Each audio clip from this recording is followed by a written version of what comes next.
교재 18면입니다. 세례 요한은 예수님이 오시기에 앞서 유대 광야에서 회개를 선포하였습니다.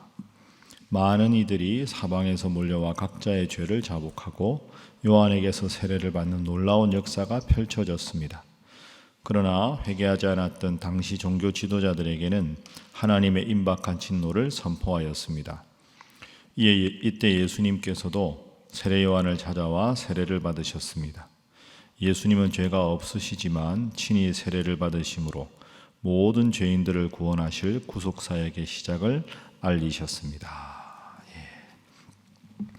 오늘은 세례 요한에 대한 말씀을 함께 나누고 세례 요한과 예수님께서 만나시는 장면에 대해서 우리가 한번 생각을 해보겠습니다. 세례 요한은 예수님보다 6개월 먼저 태어났던 사람이고 제사장의 아들입니다. 나이가 많은 제사장 부부의 외아들이었죠. 참 사랑을 많이 받을 수 있는데도 자신에게 주신 하나님의 사명, 예수님을 백성들에게 소개하라 하는 사명에 충실했던 인물입니다. 그래서 첫 번째로 오늘 본문을 통해 우리가 기도해야 할 제목은 주신 사명에 충실하게 하소서 하는 것입니다. 세례 요한처럼 우리들 각자에게 주신 주님 사명에 충실한 사람, 본질에 충실한 사람, 그런 사람이 되어야 한다 하는 것이죠. 인간적으로만 생각을 해보면 세례 요한은 참 유복하게 그리고 편안하게 살아갈 수 있는 사람 아닙니까? 말씀드렸지만 예수님보다도 6개월 먼저 태어났고 자신을 따르는 제자들도 많았고 백성들에게도 존경을 받았고 제사장의 아들이고 그것도 홀로 외아들이고 부모님 나이가 많으셨기 때문에 그냥 그 재산 다 받고 그 권력 다 받고 그 좋은 가문의 후손이라는 그 이름까지 해서 편안하게 살아갈 수 있는데 그것보다는 하나님께서 자신에게 주신 사명이 메시아이신 예수님을 백성들에게 전하라. 그리고 그 예수님께서 하나님의 아들로서 잘 백성들에게 나타날 수 있도록 그의 길을 예비하라. 이 사명에 참 충실했던 인물입니다. 그 사명에 충실했기 때문에 세례 요한이 죽었을 때 예수님께서는 여자의 몸에서 난 자 중에 세례 요한보다 더 큰 이가 일어남이 없도다. 이렇게 위대한 칭찬의 말씀을 해주셨습니다. 그래서 본문을 통해서 먼저 우리가 생각할 것은 하나님께서 나에게 주신 사명이 무엇인가? 하나님 나에게 주신 본분이 무엇인가? 그것을 늘 생각해야 한다 하는 것이죠. 제가 목회를 배운 목사님이 항상 사석에서 차 한잔하면서 그런 말씀을 부목사님들에게 자주 하셨습니다. 교인들이 목사님 보고 교구 담당 목사님한테 교구 식구들이 보고 참 우리 목사님은 성품이 좋으셔. 참 우리 목사님은 인상이 좋으셔. 참 우리 목사님은 재밌어. 참 우리 목사님은 친절해. 그렇게들 말씀하시거든. 그걸 욕이라고 생각해라. 아니 그게 얼마나 좋은 말입니까? 그건 욕이다. 웃으면서 늘 이걸 진지하게 하시는 게 아니라 웃으면서 말씀하셨습니다. 목사한테 사람 좋다. 그건 욕이다. 그 이제 저희가 당황하지 않습니까?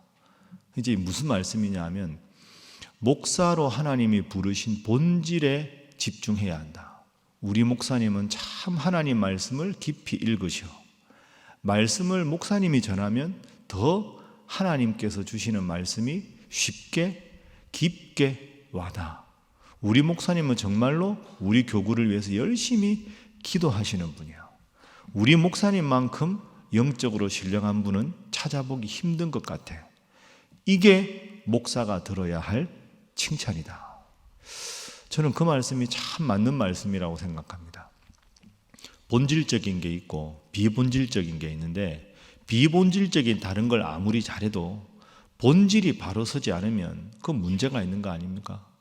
집을 지을 때 아무리 창문이 아름답고 안에 있는 가재 도구가 화려해도 기초공사를 튼튼하게 하고 기둥을 튼튼하게 올리지 않으면 태풍이 불거나 큰 바람이 불거나 비가 많이 내리치면 그 건물이 어떻게 될지 모르는 거죠. 중요한 건 기초와 기둥입니다.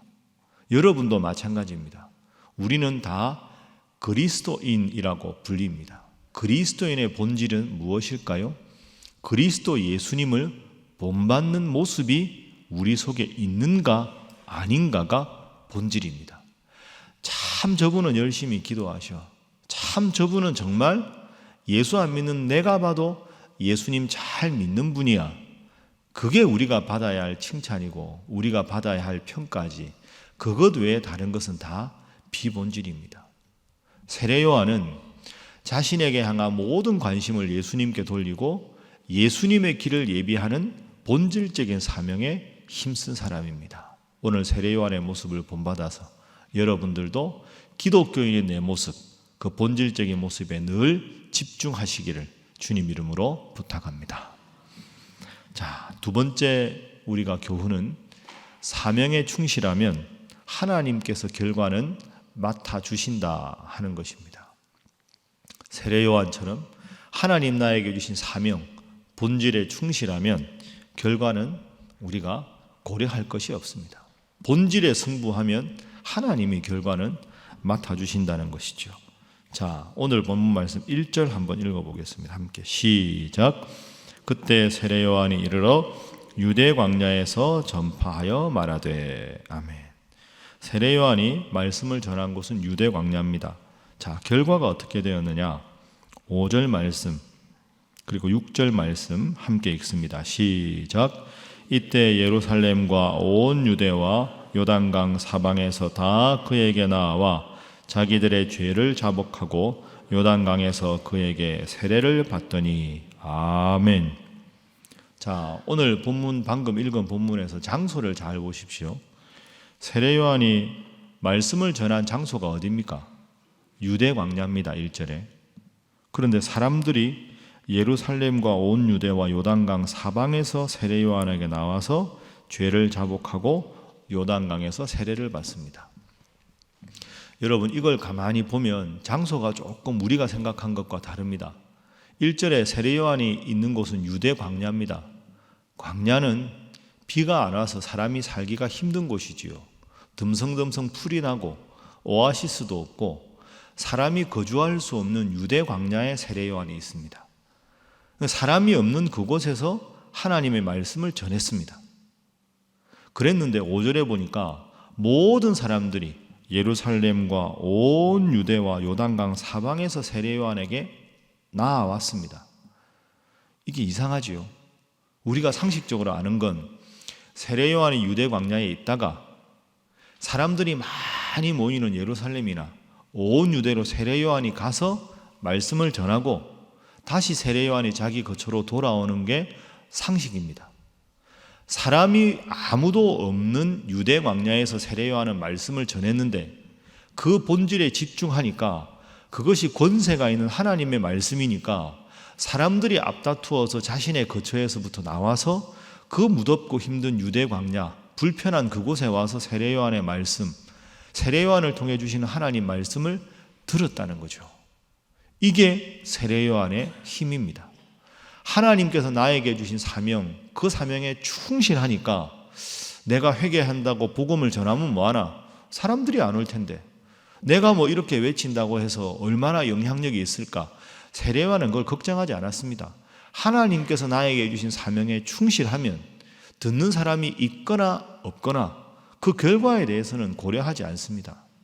그 말씀이 하나님 말씀이다 보니 백성들이 유대 광야까지 나와서 세례 요한을 통해 들려주신 하나님 말씀을 듣는 것이지요. 자, 따라하겠습니다. 사명에 충실하면 결과는 하나님께서 맡아주신다. 여러분 믿습니까? 이게 참 중요합니다. 그래서 늘 말씀드리지만 내가 지금 이 일을 어떻게 할 것인가? 내가 다른 사람과의 관계를 어떻게 하고 이 사업을 어떻게 하고 이건 부차적인 문제입니다. 하나님과 내 관계가 본질적인 관계지요. 하나님께서 이 일 앞에서 나에게 주시는 깨달음이 무엇인가? 하나님께서 이 순간에 나에게 어떤 말씀 붙잡고 기도하기를 원하시는가? 이 하나님과의 관계가 본질적으로 바로 서면 결과는 하나님께서 알아서 맡아 주관해 주시는 줄로 믿습니다. 이 본질이 잘못되면, 이것이 잘못되면 우리는 인생을 살아가면서 그리스도인다움의 힘도 잃어버리고 여러 가지로 참 미미하고 미력한 기독교인이 되는 거죠. 그리고 3절 말씀에 보면 세례 요한은 이사야서에 보면 광야에 외치는 자의 소리 이렇게 되어 있습니다. 따라하겠습니다. 광야에 외치는 자의 소리. 여러분, 세례 요한은 사람이지요. 그러면 사람이면 광야에 외치는 자까지 되어야 맞습니다. 외치는 사람, 세례 요한. 그런데 이사야서에도 그렇고 오늘 본문 말씀에도 그렇고 요한복음 1장에도 보면 세례 요한은 스스로를 뭐라고 말하느냐 하면 광야에 외치는 자가 아니라 외치는 자의 소리. 그러니까 세례 요한 스스로에 대한 관심이 없다는 겁니다. 세례 요한은 내 입에서 나오는 말씀, 하나님이 나를 통해 들려주고자 하는 말씀이 본질이지, 내가 주목받고 내가 관심을 얻고 내가 사람들에게 인정받는 게 세례 요한의 관심이 아니었다. 광야에 외치는 자의 소리라는 말은 쉽게 예를 들면 이런 겁니다. 과거에 전쟁이 있으면 이제 출정식을 하고 전쟁터에 나가지요. 그러면 가족들 모든 어린아이들까지 와서 환호를 합니다. 전쟁터에 가서 승리하고 오라고. 그럼 전쟁터에 나가서 예를 들어서 A라는 나라와 B라는 나라가 큰 들판 같은 데서 전쟁을 합니다.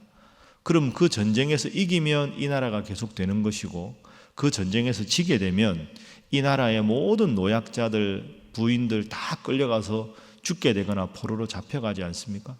그럼 전쟁터에 출정한 그 순간부터 남아있는 모든 백성들은 노심초사 전쟁에서 이겼을까? 이겼다면 가장 혁혁한 공을 세운 개선 장군이 누구였을까? 그것만 관심을 갖는 겁니다.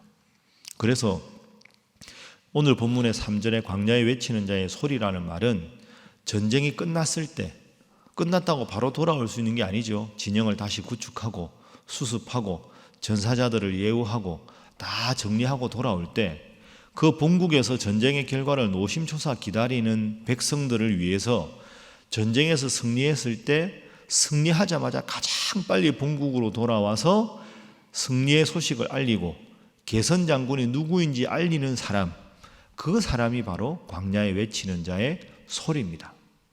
큰 행사가 있을 때, 훌륭한 게스트가 왔을 때 장례 아나운서는 자신에게 관심을 갖는 게 아니라 모든 사람들이 등장할 그 대단한 인물에 관심을 갖도록 하는 거죠. 그 역할이 바로 세례 요한 역할이라는 거죠. 광야에 외치는 자의 소리는 내 뒤에 이 세상의 모든 죄를 지고 구원하기 위해서 예수님께서 오신다. 그 예수님이 바로 저분이다 하고 예수님께 모든 관심을 돌리기 위해서 자신은 전쟁터에서 개선 장군이 누군가를 빨리 알리고 개선 장군에게 모든 관심을 갖게 하는 소리에 불과하다. 이게 광야에 외치는 자가 아니라 외치는 자의 입에서 나오는 소리라는 단어가 중요한 의미입니다. 내가 드러나는 것이 아니라 나를 통해서 주님이 드러나는 사람, 내가 인정받는 게 아니라 나를 통해 능력을 행하시는 주님께서 영광받으시는 삶, 그러한 삶의 본질에 충실한 여러분 되시기를 주님 이름으로 축복합니다. 세 번째 교훈이자 기도 제목은 주님 주신 권위를 인정하게 하소서 하는 것입니다. 주님께서 세우신 사람, 주님께서 허락하신 그 권위, 그것을 인정하는 자, 순종하는 자가 되게 하소서. 자, 본문 말씀 15절. 자, 15절 함께 읽어봅니다. 시작. 예수께서 대답하여 이르시되 이제 허락하라. 우리와 이와 같이 하여 모든 의를 이루는 것이 합당하니라 하시니 이에 요한이 허락하는지라. 아멘. 자, 13절에 드디어 예수님과 세례 요한이 만납니다. 세례 요한은 말 그대로 세례를 베푸는 사람이죠. 13절 후반에 보면 예수님이 요한에게 세례를 받으려고 하십니다. 세례 요한이 깜짝 놀라서 14절에 이야기합니다. 아니 당신은 구원자신데 내가 당신에게 세례를 받아야 하는데 당신이 내게로 오십니까? 예수님 말씀하십니다. 이와 같이 하여 모든 의를 이루는 것이 합당하니라. 여러분 사실 생각해 보면 예수님은 세례받을 필요가 없는 분입니다. 인간이시자 하나님과 같은 능력을 가지신 분인데 세례요한은 아무리 훌륭해도 인간 아닙니까?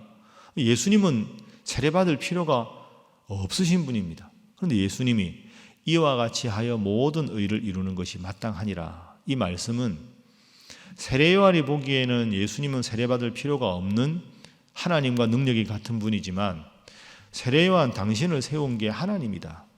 모든 사람이 나와서 회개에 합당한 세례를 받는 것이 하나님의 뜻인데 나는 신이자 동시에 인간이다. 그러니까 나도 내 공생애를 시작하기 전에 하나님께서 세워주신 당신에게 세례를 받는 것이 마땅하다. 그것이 순리다. 이런 뜻입니다. 여러분 이 의미를 잘 생각해 보십시오.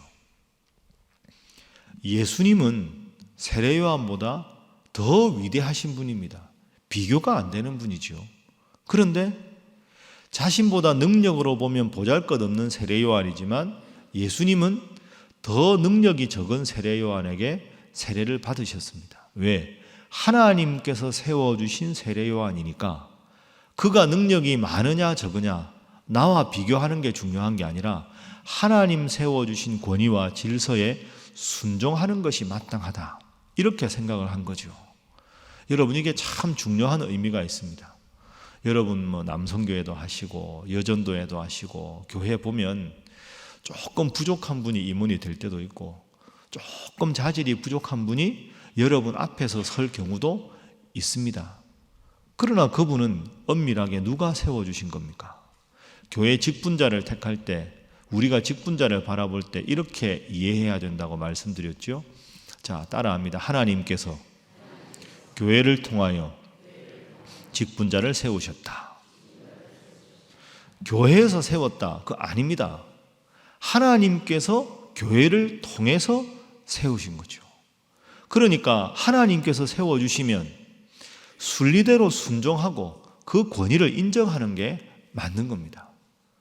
교회가 당회가 있으면 당회가 협의하는 것에 순종하고 재직들이 모이면 재직회 결의에 순종하고 남녀 성교회마다 세워주신 임원들에게 순종하고 구역원들은 구역장의 권위를 인정하고 자질이 부족하다 부족하지 않다가 우리의 기준이 아니라 하나님께서 교회를 통해서 저분의 권위를 세워주셨으니 함께 기도하고 순종하고 협력하는 것이 필요하다.